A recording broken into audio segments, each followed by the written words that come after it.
with the water situation. Experts warning that municipalities will pay a heavy price due to poor governance and climate change.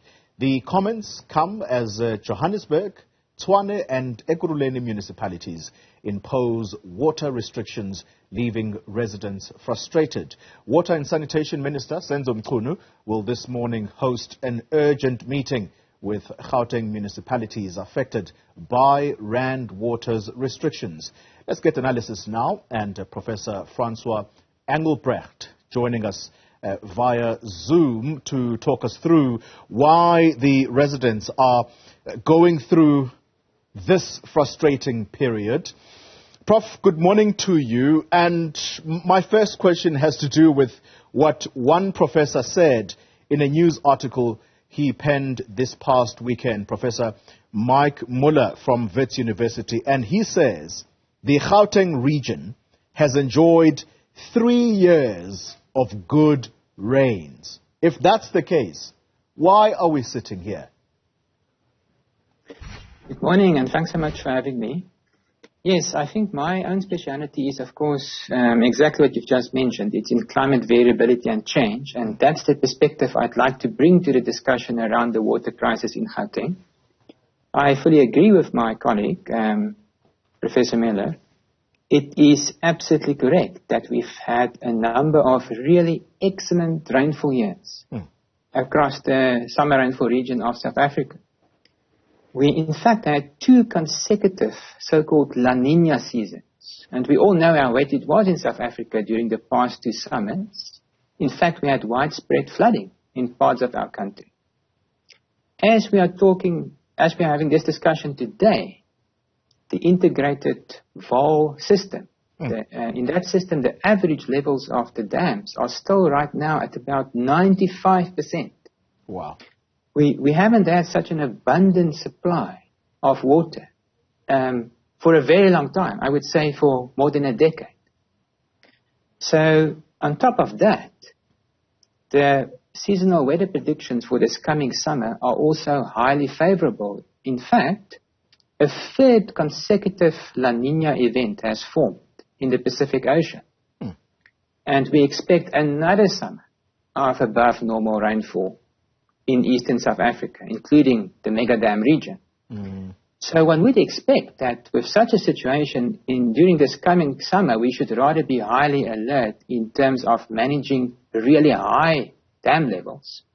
There will be the risk of flooding again in South Africa this summer if the predictions turn out to become reality, and it is indeed the 3rd consecutive season of above normal rainfall.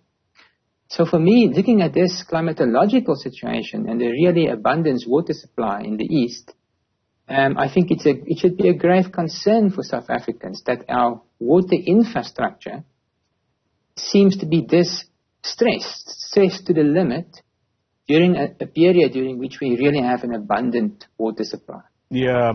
Prof, I know that your expertise are around climate change, but if I were to ask you to offer an opinion on the fact that the Vaal River system, when you talk about the Vaal River system, by the way, some people may not know. So there is what is called the integrated Vaal River system.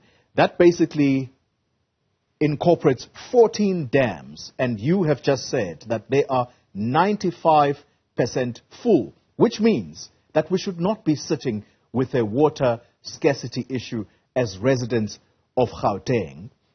Offer your opinion as far as the management of water systems by the bulk supplier in Gauteng, Rand Water. Do you think people there should be fired?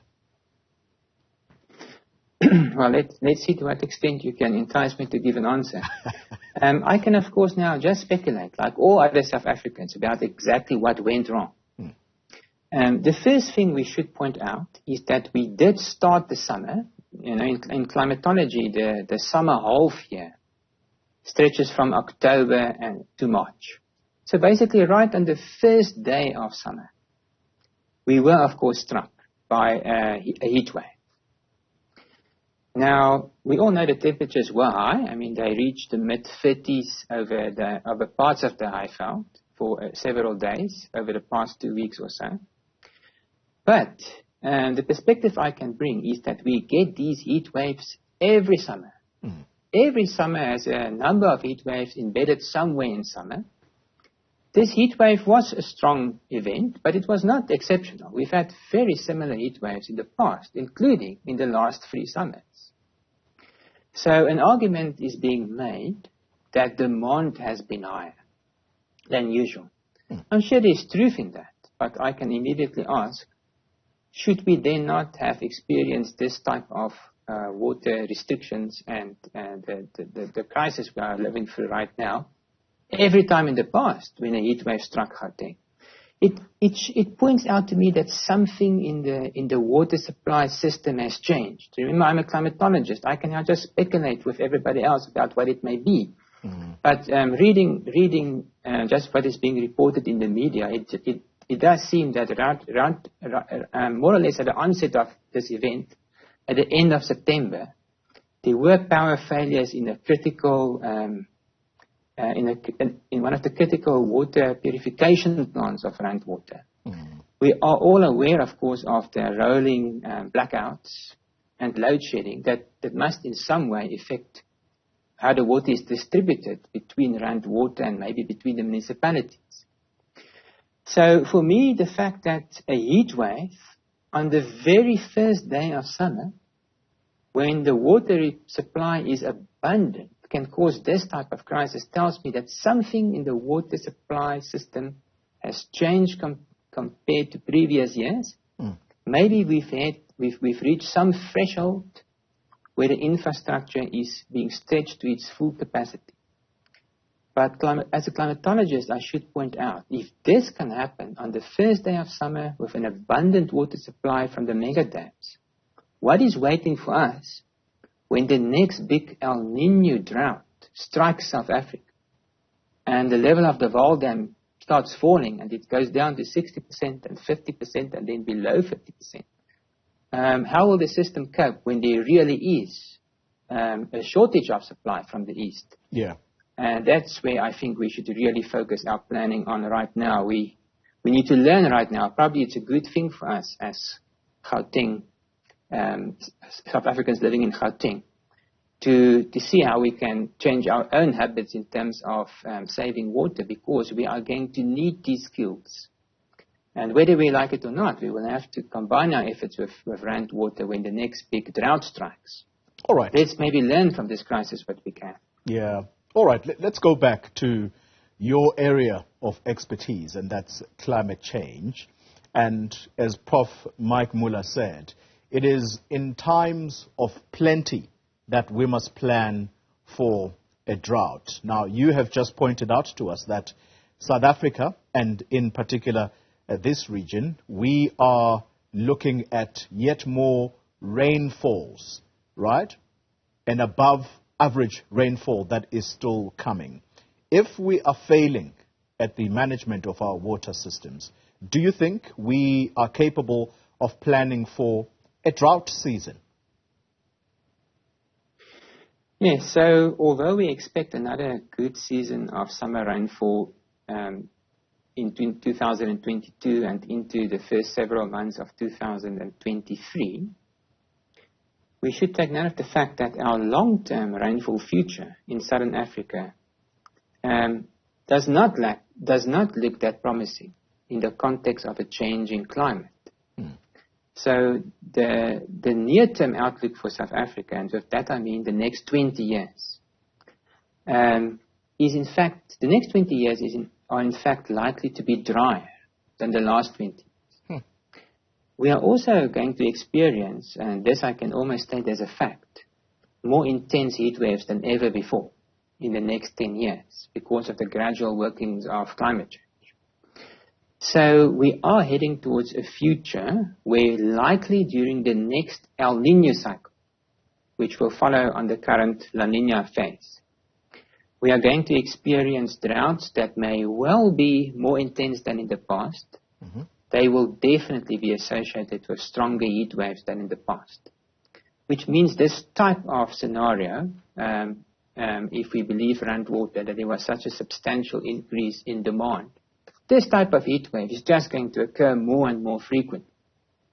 Wow. So, once again, I can only point out, if we are stressed to our very limits right now, how are we going to cope when we are really living through a drought that lasts 3 to 5 years long? I don't think we are prepared.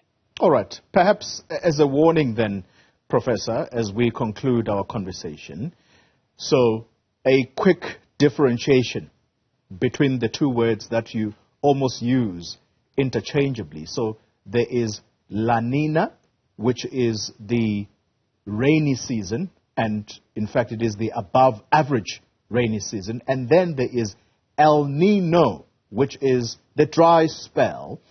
Let's talk La Nina, therefore, the plenty rainfall season. We've seen the kind of destruction that it can bring to regions like KZN. Do you think that we should be preparing for that kind of rainfall with the next rainfall season that is upon us? Do we have reason to worry, particularly for those who live in coastal areas? Yeah, absolutely. We certainly do.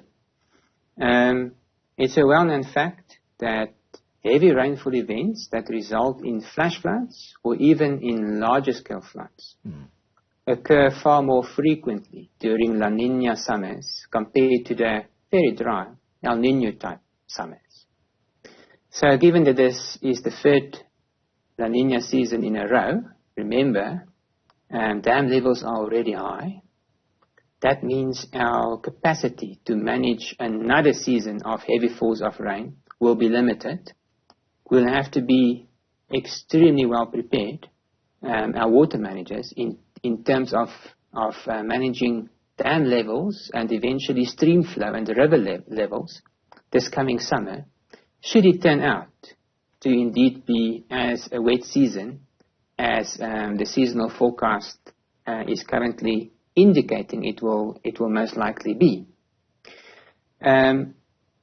What has eThekwini done since the April floods in terms of preparing for the next similar heavy rainfall event impacting on eThekwini?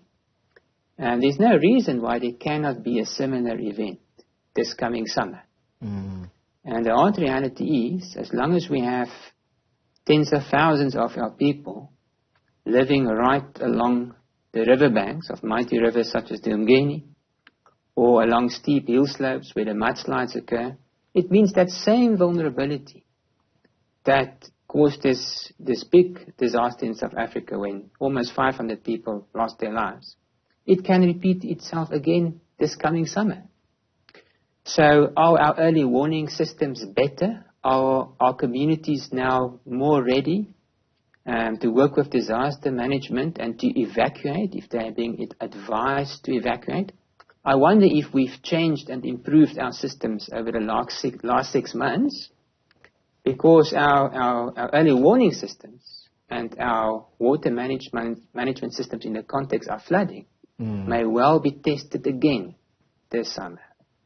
Well, what a warning that is. Climatologist Professor Francois Engelbrecht, thank you very much for your time and analysis of where we are. Still to come.